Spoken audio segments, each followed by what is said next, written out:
So it has been a long time that I'm recording with the Sony ZV-1. They always say the best camera is the one you have with you. And truth be said, the camera that I always have with me is not a Fujifilm X-S20 with a huge zoom lens.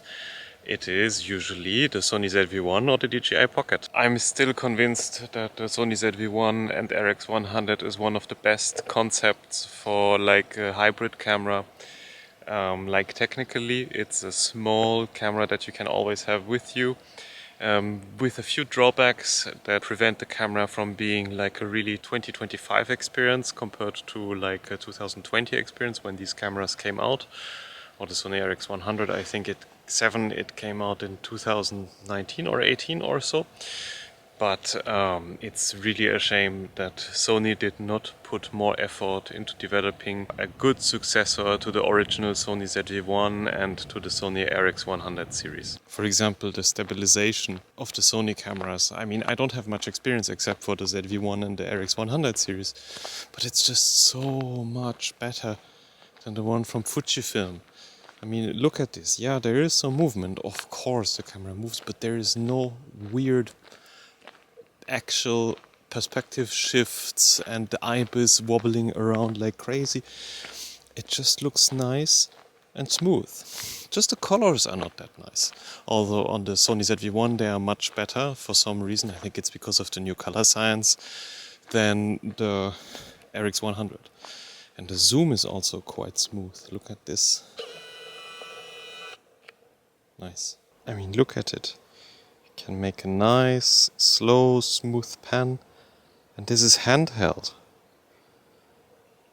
I really it's difficult to appreciate the Sony ZV-1 in its true form if you didn't use it for some time. Such a good little camera. Sony, please do the Sony RX100 Mark VIII with a new Sony color science, USB-C, some proper hybrid shooting settings and not this silly memory recall mode, and your camera will be amazing. You don't even need to change the battery, just keep the same battery. I can buy 100 of them and just change them as I need. Just do an updated version of the Sony RX107 and the RX108 and everybody will be fine. And we will be happy, the Sony users will be happy. Finally there will be a good compact camera that has not a too short zoom lens such as the Canon V1, that is actually nicely stabilized.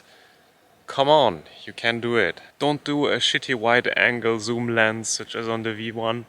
Nobody needs that. If you want to do like just vlogging and talk to the camera like this and you really want to have it wide angle, well then people will buy a DJI Pocket anyway. And for a pocket camera the solution is very simple. Just take a tripod or some kind of arm and keep it far away.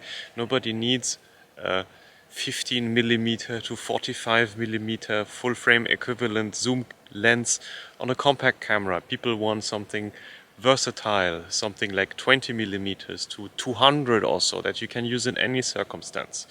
Everything wide angle, people will buy a dedicated vlogging camera for that, and that's not what you are. You can do a true compact camera. I think 2025's camera industry is particularly terrible because you start to see in each camera brand the potential that it would have to be if they would do something proper and share the strength.